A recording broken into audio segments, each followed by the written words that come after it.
What's up, guys, and welcome back. Or if you are new here, my name is Chris. I talk about doing gig work in Australia. I talk about motivation. I talk about setting your goals, hitting your goals, and how to be financially savvy along the way while increasing your revenue by doing a little bit of side hustle work. So today, I'm going to talk about being frugal. If you are a gig worker, you need to be frugal. Please, sir, I want some more. What? Ask for more? So on topic of this video, I'm kind of lucky to be talking about it. And by lucky, it means that I didn't come from means. I didn't come from wealth. I didn't have a silver spoon jammed down the back of my throat or anything like that growing up. I came from a very modest family. So I think it wasn't until I was an adult, I used to think when I was a kid that Subway was for rich people. I was like, man, how can they afford $8 for a sandwich? Back then, though, Happy Meals were only $3 each from McDonald's. So inflation, of course, has kicked everything up. I think a sub's like, what, $15 now or something from Subway? But even still, back then I thought Subway was for rich people. And I was not a stranger to mum making savory mince for dinner multiple nights a week. The mince and then a little bit of onion or some chopped up carrots, mixed in with some spaghetti or some pasta, and yeah, there you go, kids, there's your dinner. So it wasn't like, takeaway meals, restaurants, all that kind of thing all the time. I know some kids these days are very lucky to have that. I did not have that growing up. And then even moving into university and stuff, I was very frugal on my shopping. I was always looking for like the best deals, the cheapest items for food for myself. And even though I had 4 jobs at the time when I was studying in university, I think I was working at City Beach, Woolworths Nightfield, McDonald's briefly, and also teaching private drum lessons at the university where I was studying at. But even still back then, shoestring budget, just trying to, keep my head above water. But I was a bit younger back then, so I'd also blow a fair bit of money on partying. But I was always trying to be very conscious. So yeah, I knew there was only so much money I had coming in, and I needed to be smart, savvy, and frugal with that money. So to the topic, now that I'm in my 30s and I'm doing gig work as a side hustle, I'm doing food delivery driving for Uber Eats and for Doordash to make extra money each week. I need to be smart and savvy with that money still. So this is the thing that I think, and then we're going to run through an exercise later on. So the first thing I think on every single purchase that I do, I think, how many deliveries do I need to do on my side hustle, food deliveries? How many do I need to do to pay for this? And is this something that I need, or is this something that I just want? It's a nice to have. And then I've got to try justify it that way. And it's not just the financial value of those deliveries, guys. It's adding about half as much more on top. So if I wanted to buy a Hungry Jack's Hunger Tamers meal for $20, I think they're a bit more these days, but say I just want to get a meal for dinner, Hunger Tamers box from Hungry Jack's, about $20. I've got to look at the deliveries and think, okay, cool, I've got to add about half as much more on the deliveries that I'm doing to cover my taxes and my fuel before that purchase. So I need to earn about $30 on delivery driving, so work for about an hour. And I've got to justify in my head, okay, do I want to work for an hour doing delivery driving just to buy a Hunger Tamers box from Hungry Jack's? Or is there something smarter I could be doing with that money? Do I need a Hunger Tamers box, or am I just a little bit peckish and I'd get by fine with 2 chicken royals and maybe a frozen Coke, which come in around $8? But Hungry Jack's Hunger Tamer boxes aside, guys, you do this for every single purchase, every single thing that you buy. Think about how much time do I need to trade in, how much do I need to earn before I deduct out taxes, before I deduct out fuel and running costs for food delivery driving or gig work or any side hustle that you have going. How much do I need to earn to pay for this item, and is that time trade-in worth it? So I'll run through an exercise in frugality that I do every 3 months, and I've been doing this every 3 months for years now. Even before I was doing food delivery driving, before I was doing gig work, I was doing this exercise and optimizing it every single time. And what that exercise is every 3 months I'll sit down, I'll go through my bank account, I'll go through my savings account, go through my credit cards, and be like, okay, cool. What are my outgoing expenses here? What am I spending money on? So guys, after this video, I want you to do this exercise that I'm talking about. I want you to jump off the YouTube. I want you to go look through your accounts, through your statements, and what you're looking for, the key things are recurring payments. So these will be your bills or services that are charging your accounts every single month over and over again. The concept is to flag these recurring charges and say, cool, do I need this? Or is this just a nice to have? Is this a want? And if it's something that you need, optimize it. So do you have the best deal currently for that? Or is there a competitor for that service or that fee that's coming through that does it cheaper or does a better deal? So each time you find something, if you don't need it and it's just a want, it's a nice to have in your life, justify it. How much time do I need to trade in doing a side hustle? And is it worth trading that time, them hours, them resources from yourself to justify this recurring expense? So if you're scrolling through and you see multiple streaming services, maybe you got Disney Plus, maybe you've got Netflix, and maybe you got Paramount Plus or something like that, you don't need three. You don't need three of them, guys. Cancel two of them. I don't care if you sit there and you're like, well, you know, sometimes there's not anything good on one of them. Cool, if there's nothing good on one of them when you're scrolling through, cancel it. You don't need it. Just pick one, guys. You only need one streaming service for entertainment. You don't need two, you don't need three, you don't need four, you don't need all of them. You just need one for entertainment. Watch it through for 6 months, and after 6 months, be like, cool, I've watched everything I want to see on this one. I'm going to switch to another one, and there'll be new content out there. Otherwise, you're paying a recurring cost every single month for multiple streaming services for your entertainment. Now, if you only choose one per year, that is much cheaper than paying for 2, 3, 4. Say if you're paying for 3 a year right now. So you're paying 2 streaming services more than you need. Say if it's $15 a month, that's $30 a month. Across 12 months, guys, what are you looking at there? What's 30 times 12? 360? By canceling 2 then, you've just saved yourself 360 a year, or because you've got to earn half as much more on gig work or delivery driving or whatever you're doing as a side hustle, half as much more than 360. That's $480 that you'd have to earn to pay for them 2 extra services, or otherwise you could save that money. Keep scrolling through, guys. And then another common one that you're probably going to come across is going to be your phone bills. Now, with your phone bills, do you need it? Or is it just a nice to have? Is it a want? You probably need it these day and ages, especially if you're doing food delivery work. You're probably going to need your phone service for your mobile. So are you on a good deal with it? When was the last time you checked the plans that they had going for it? And more importantly, how much are you paying for it right now? So this next bit might rub some people the wrong way.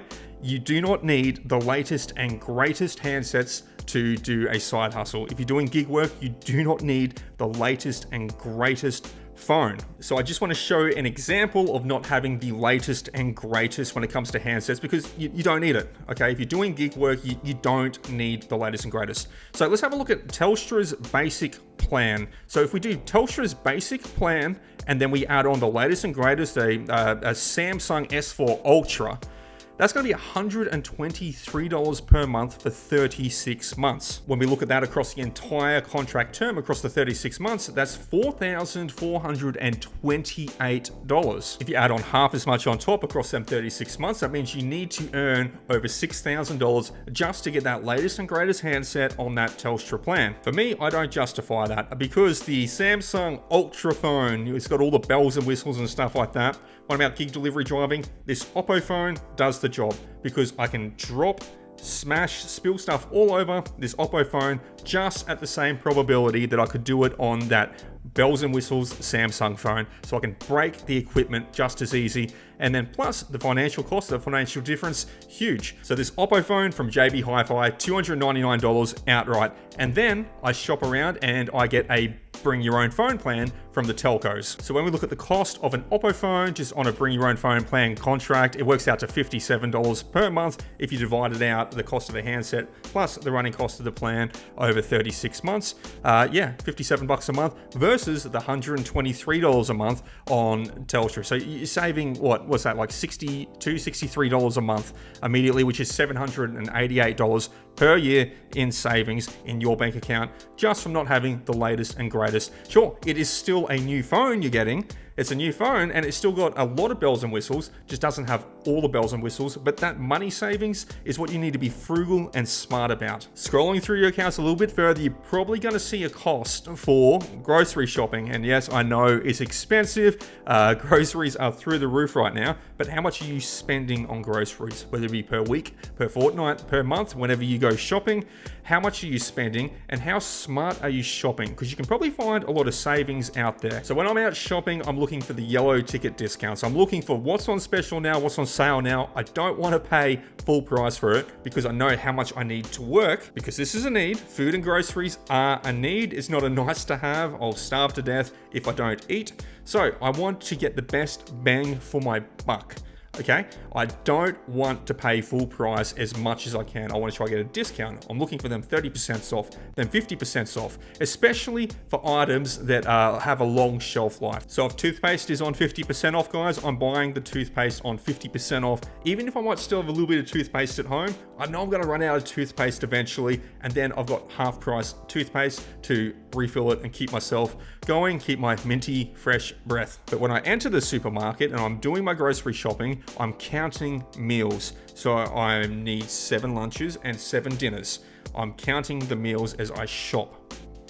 I'm not walking through haphazardly, just being like, oh, I guess I'll get that, and I guess I'll get that, and oh, that'd be nice to have. No, I'm going in with a plan, and I'm looking for the sales, for the discounts, because I know how much I need to work.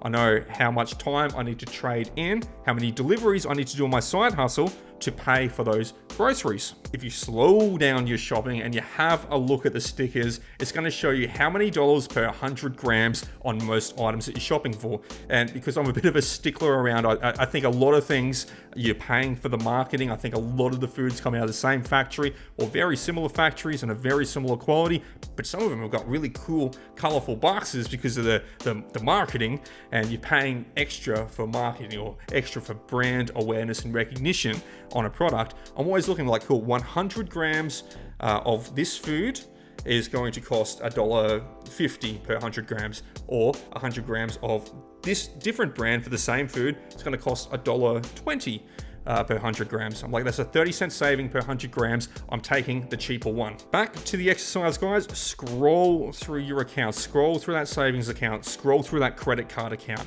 scroll through it and see what the recurring costs are that you're doing every week, every month, or whenever it comes through, and can you optimize it? That's the question you're asking yourself. Can I optimize this? Is it a want? Is it a need? How can I optimize it? Have I shopped around? Have I called up, say, car insurance? Have you checked out other car insurance? When was the last time you had a look at your car insurance? Every year, premiums keep going up on car insurance, so have a look at what you're on with your current company.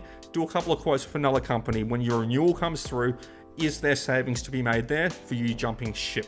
Every 3 months, guys, every 3 months, put yourself to the challenge, go through it. If you're doing food delivery as a side hustle, you know how to go get food. You are not ordering Doordash, you are not ordering Uber Eats. You know how much more it's charging and how much more in service fees and tips and everything else, and the markups from the restaurants. You know the prices are significantly higher, at least half as much higher than if you went in yourself to get it. So if you do choose to go eat out at a restaurant or grab takeaway from a restaurant, you're not ordering it in, okay? That's off the table. You're just wasting your time outside hustling just to pay for a service that you could easily do yourself. Okay, so if you're a food delivery driver, you are not ordering in food delivery. That's going to save you a lot of money. Let the other people who want to blow their money spend it to keep it coming across into our pockets doing deliveries, okay? So don't waste your money that you've earned, your hard-earned earnings. Don't waste it feeding it back into the food delivery system. If you're doing that currently, stop it, okay? You're not ordering DoorDash 1 or 2 times a week, okay? That ends now. Okay, save that money, but loop through it, guys, and make it a habit every 3 months. Every 3 months, go through it all. Has there been an extra service or subscription that you've signed up to that is charging you every month? And run through them questions. Do I need this? Do I want this? How much time do I need to trade in to have this? And is that worth it? Okay, every 3 months, keep doing it, because you'll be surprised. There'll be little things that you sign up to and you'll forget about it, and then suddenly you start seeing it through, and it might be a couple of months before you notice it. And you're like, oh yeah, I only use that for like a week, and it's been charging me for months through. But if you optimize your bills down, you are going to save hundreds, if not thousands per year. But you need to do that simple financial exercise. Go through your savings account, go through your credit card accounts, flag out your recurring payments. Do I want it? Do I need it? Is it worth it? How much do I need to work to pay for this? But once you've done this exercise yourself, guys, leave a comment down below. What was something that you found, or something that you think is very common that people overlook? Maybe I haven't touched base on this video. I didn't run through an exhaustive list of every possible subscription service people could have. Absolutely not.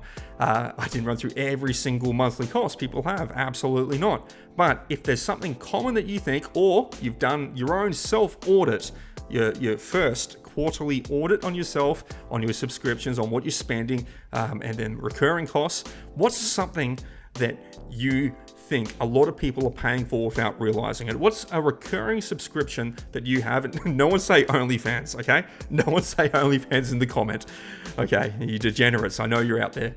No one say that. But what are the recurring subscriptions that you may have? What's some common ones that people should keep an eye out for? What's something that's saving you a lot of money by canceling and putting it into, hey, that's just a once bucket. That's just a nice to have thing. I don't actually need it. And are you saving money by getting rid of it? Okay, guys, that's all for today. Take it easy. Have a good one. Run through the exercise. Jump off here now. Run through the exercise, but press the like button first on the video if you got something out of this. And I'll catch you in the next one. Peace.